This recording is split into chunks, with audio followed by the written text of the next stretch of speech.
ಸಿದ್ದು ಸರ್ಕಾರಕ್ಕೆ ತಿರುಗೇಟು ಕೊಡೋದಕ್ಕೆ ರೆಡ್ಡಿ ಫ್ರೆಂಡ್ಸ್ ಕೂಡ ಪ್ಲಾನ್ ಮಾಡ್ಕೊಂಡಿದ್ದಾರಂತೆ ಪಾದಯಾತ್ರೆ ವಿಚಾರಕ್ಕೆ ಸಂಬಂಧಪಟ್ಟಂತೆ. ಅವತ್ತು ಬಳ್ಳಾರಿಗೆ ಪಾದಯಾತ್ರೆಯನ್ನ ಸಿದ್ದರಾಮಯ್ಯನವರು ಮಾಡಿದ್ರು, ಅವರಿಗೆ ತಿರುಗೇಟು ಕೊಡಬೇಕು ಅನ್ನುವಂತ ಪ್ಲಾನಿಂಗ್ ಗಳಾಗ್ತಾ ಇದೆ. ಈಗ ಬಳ್ಳಾರಿ ಟು ಬೆಂಗಳೂರು ಪಾದಯಾತ್ರೆಗೆ ರೆಡ್ಡಿ ಟೀಮ್ ಸಜ್ಜಾಗ್ತಾ ಇದೆ. ನಾಳೆ ನಡೆಯುವ ಬಿಜೆಪಿ ಕೋರ್ ಕಮಿಟಿ ಸಭೆಯಲ್ಲಿ ಚರ್ಚೆ ಮಾಡಿ ಒಂದು ಅಂತಿಮ ನಿರ್ಧಾರಕ್ಕೆ ಬರೋ ಸಾಧ್ಯತೆ ಇದೆ. ಕೋರ್ ಕಮಿಟಿ ಸದಸ್ಯರ ಜೊತೆ ಹೈಕಮಾಂಡ್ ಭೇಟಿಯಾಗಿ ಒಪ್ಪಿಗೆಗೆ ಪ್ರಯತ್ನಗಳು ಆಗಬಹುದು ಅಂತ. ನಾಳೆ ಬಿಜೆಪಿ ಕಚೇರಿಯಲ್ಲೇ ಈ ಮೀಟಿಂಗ್ ಆಗುತ್ತೆ.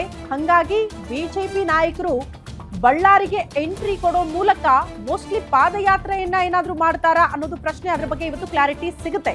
ಬಟ್ ಅದಕ್ಕೂ ಮುನ್ನ ಆರ್ ಅಶೋಕ್, ಚಲವಾದಿ ನಾರಾಯಣಸ್ವಾಮಿ ಇವರೆಲ್ಲರೂ ಕೂಡ ಸ್ಥಳಕ್ಕೆ ಭೇಟಿ ಕೊಡ್ತಾರಂತೆ. ಅಂದ್ರೆ ಬಳ್ಳಾರಿಗೆ ಭೇಟಿ ಕೊಟ್ಟು ವಾಸ್ತವ ಪರಿಸ್ಥಿತಿಯನ್ನ ಅವಲೋಕನ ಮಾಡುವುದಕ್ಕೆ ನಿರ್ಧಾರ ಮಾಡಿದ್ದಾರೆ.